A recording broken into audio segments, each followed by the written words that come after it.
Unlearning to dissect fetal pigs.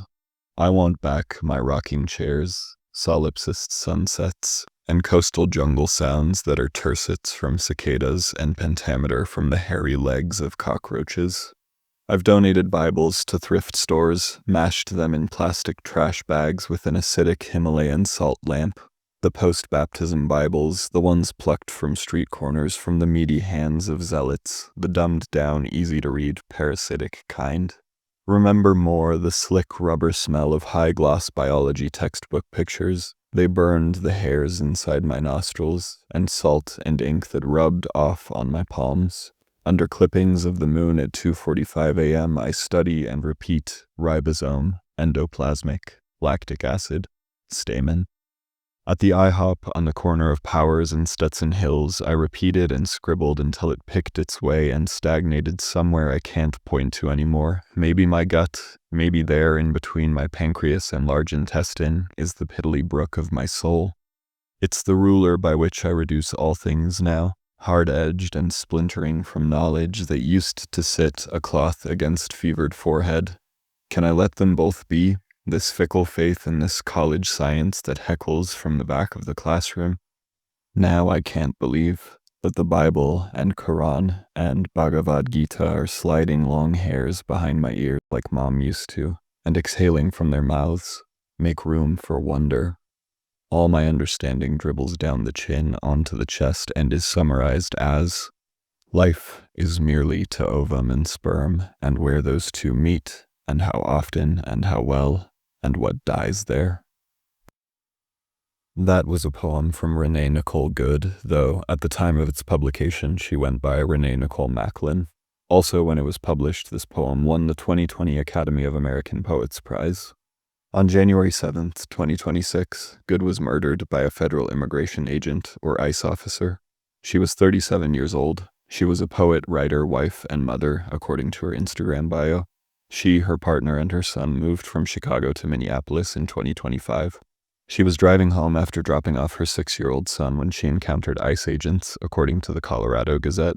I'm sure many of you can sympathize, but I was simply heartbroken when I heard about Good. I had a hard time grappling with such an avoidable tragedy. I wanted to honor Good's memory, and as someone who hopes to have poetry published and analyzed one day, I thought the best I could offer would be to analyze her poem here with all of you. Unfortunately, Good is not the only one to die at ICE's hands, as evidenced by the recent murder of Alex Preddy, not to mention the many who have died in ICE detention centers. So I wanted to honor Good's memory, but I also wanted to help in a more tangible way. I'm going to donate the AdSense from this video to the Community Justice Exchange, specifically to their National Bail Fund network, so we can help pay immigrant bonds. And if this video gets demonetized, I'll still donate what it would have earned. I've also set up a fundraiser for you to donate as well if you can give and feel so inclined. If even just 100 people give $5, that's $500 to a worthy cause. Lastly, I've also linked to standwithminnesota.com in the pinned comment if you want to donate directly to people in Minnesota who are going through it. With that, let's go ahead and get into the analysis. Many of you know I use the TIPS-FAST method when analyzing poetry, which stands for title, paraphrase, speaker, figurative language, attitude, shift, title revisited, and theme or meaning of the work. We'll take it piece by piece. Also, one more thing before jumping in, I want to make it very clear I am pro-choice. This will be relevant later. There may be things in my analysis that won't make it sound that way, but I'm just trying to communicate things from the speaker's point of view in the poem. But with that out of the way, let's jump right in. Title. On Learning to Dissect Fetal Pigs is a very gripping title. It's not terribly uncommon these days to see poem titles that start with on, as in, this poem will treat this topic. The topic at hand here is dissecting fetal pigs, i.e. pigs that are in a prenatal state. In the modern context, any mention of anything prenatal would lead me to think about abortions. This very well could be a poem about abortion, and we'll scan for that as we go, but we shouldn't let it cloud other avenues of interpretation. Let's move on to the paraphrase. Remember, the purpose of paraphrasing the poem is to understand it in the literal sense. Before we analyze anything, what is actually happening on the poem's surface level? This is not an attempt to rewrite the poem for quality's sake, only for comprehension's. Here is my paraphrase of Good's work. I want my rocking chairs back. selfish sunsets and sounds from a jungle near the beach, 3 beats from cicada and 5 beats from cockroach's hairy legs. I've donated Bibles to thrift stores, jammed them into trash bags alongside a Himalayan salt lamp. Post-baptism Bibles, Bibles given out on street corners by zealots, the ones where the language is simplified and the book itself more parasitic. There's more memory for the glossy biology textbook pictures that burned my nose hairs and the salt and ink that rubbed off on my palms. Under moon trimmings at 2:45 in the morning, I study and repeat ribosome, endoplasmic, lactic acid, stamen. At the IHOP on the corner of Powers and Stetson Hills, I repeated and scribbled until something chose a direction and festered somewhere I can't point to anymore. Maybe my gut, maybe between my pancreas and large intestine is the trivial stream of my soul. I measure and reduce all things with this metric now, rough and breaking apart from knowledge that once acted as a cloth on my sick forehead. Can I leave them both as they are, the stubborn faith and the college science that mocks me from the back of the classroom? I can't believe now that religious texts are just tucking hair behind my ear like my mom used to and whispering, "Make room for wonder." My knowledge runs out of my mouth, down the chin, onto the chest, summarized as, life is merely to egg and sperm. Where those two meet, how often and how well, and what dies there. You'll notice my paraphrase didn't really change a lot. I felt like most of Good's phrases were pretty easy to understand individually and didn't require much paraphrasing. The scientific jargon is a bit of a barrier, at least for me, but we'll get to that. While the phrases individually are pretty easy to understand, bringing them together creates a lot of questions, and we'll hope to find more answers as we continue. Speaker. We can't know for sure who the speaker is, but based on clues in the text, I would be as bold as to say that this is someone who was religious and also someone who studied biology in college. But, again, we'll get to the pieces of text that support that reading and how defensible it is. Based on other clues, I'd also wager the speaker is someone capable of having a baby and someone who may have had an abortion or miscarriage. Again, we'll talk about what clues in the text give us those hints. Figurative language. Beyond figurative language, we're also going to be talking about the other poetic devices that make this piece successful. Let's start with syntax. Our very first line is, "I want back my rocking chairs." This is the type of sentence that's just built for a poem. In prose, this syntax would sound clunky and awkward and distracting. You would just write it as, "I want my rocking chairs back." This way we have more emphasis on the image, the rocking chairs, and we'll consider that symbol as we continue through the text, as well as the solipsist sunsets. As for the second line in the second stanza, tercets are 3 lines of poetry, while pentameter is a group of 5 metrical feet in poetry, like iambic pentameter is a group of 5 iambs. Regardless of your feelings about cicadas or cockroaches, this paints a picture of serenity, a lulling feeling that goes well with this coastal jungle setting. It's utterly relaxing and carefree, in my opinion. The next stanza gives us what is, according to my personal taste, the most intriguing image in the poem, the Bibles mashed in plastic trash bags. And let me just say, mashed is such a great word there. It makes the Bibles sound so malleable, so unsolid. In fact, I think all of the word choices in this stanza are just so spot on. Words like plucked, meaty, dumbed down, I think they're all having their intended effect. This is poetry. I definitely want to point out the term post-baptism Bibles, which I initially thought meant Bibles that came after the Baptist movement, but I don't think that's quite right. I think it means Bibles for people who were recently baptized, and those people are often babies. That will be relevant later. The most interesting word, of course, is parasitic, especially as it relates to the dumbed-down, easy-to-read Bibles. That gives us a certain perspective from the speaker on religion, that it invades and feeds off a person or group. Still, we'll keep our eyes peeled for other religious language and messaging. I also very quickly want to highlight the assonance of this line. Mashed them in plastic trash bags with an acidic Himalayan salt lamp. That's so good. The next stanza compares these Bibles to biology textbooks, and again, the language is on point. Slick rubber smell of high-gloss biology textbook pictures, such a well-crafted line in both sound and meaning. And the metaphor of how the pictures in these books burned the speaker's nose hairs, that suggests a couple of things to me. For one, it actually kind of paints the picture of someone who might be offended, burned by the devil's fire, that sort of thing. It also might suggest a level of excitement.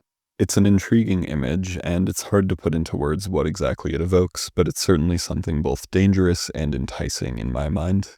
The salt and ink rubbed off on the palms seem to emphasize that to me. Ink is messy while salt is enticing. Granted, those symbols can stand for lots of different things. This image is also notable for its evocativeness. Ink on one's hands is kind of like blood, and that will be relevant later.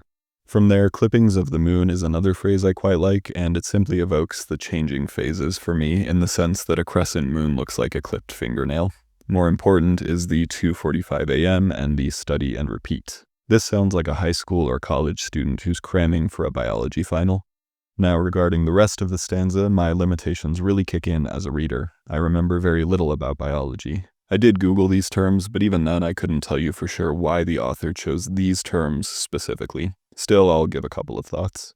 The inclusion of lactic acid is interesting because the title still has me thinking in terms of fetuses. Someone please correct me if I'm wrong, but as far as I can tell, it's not good for a fetus to produce lactic acid. That means the fetus is lacking oxygen. Granted, these terms might have nothing to do with fetuses at all and are here for different reasons. For example, the word stamen refers to male reproductive organs of a flower. But this stanza break after stamen and before this IHOP sequence, in my mind, implies a relationship with a man, maybe even one night of sex. But concerning the next stanza, IHOP is an interesting location, mostly for its banality. It's a very regular place to be. It's not even a special restaurant, but a chain restaurant. That banality serves as an interesting backdrop for what happens next. The location also feels relevant to the corner of Powers and Stetson Hills. Powers as in religious power or godly powers, while Stetson is of course a human name, and the name of a craftsman and businessman specifically. What follows reads to me as a miscarriage, but I can't say for certain. There's a bit of mystery in this section regarding what it refers to. I think it could potentially refer to a fetus. It could also simply refer to the piddly brook of the soul mentioned at the end of the stanza, but the general location and the words stagnated make me think we're talking about something else. What's more, the words repeated and scribbled perhaps insinuate more. This might not be a miscarriage, but an attempt to give oneself an abortion. Moreover, the next stanza says it's the ruler by which I reduce all things now. I would imagine someone who had a miscarriage certainly would measure all things against that experience.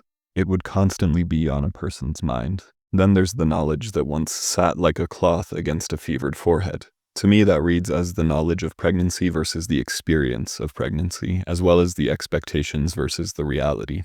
And it's so interesting that our next line wrinkles that dichotomy with another, science and faith. This line feels the most explicit when it comes to pulling a solid theme from the poem. It gives us another layer regarding the speaker's relationship with faith.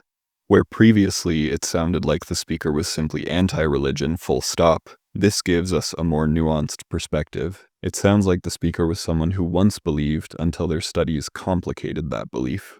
Also, if the miscarriage interpretation is correct, we can only imagine how that might have affected the speaker's faith. Multiple people step away from religion in the face of tragedy as it creates questions about the reality of a divine plan or a higher power. And again, that gives even more power to the line, it's the ruler by which I reduce all things now. Even faith itself was reduced by the speaker's tragedy.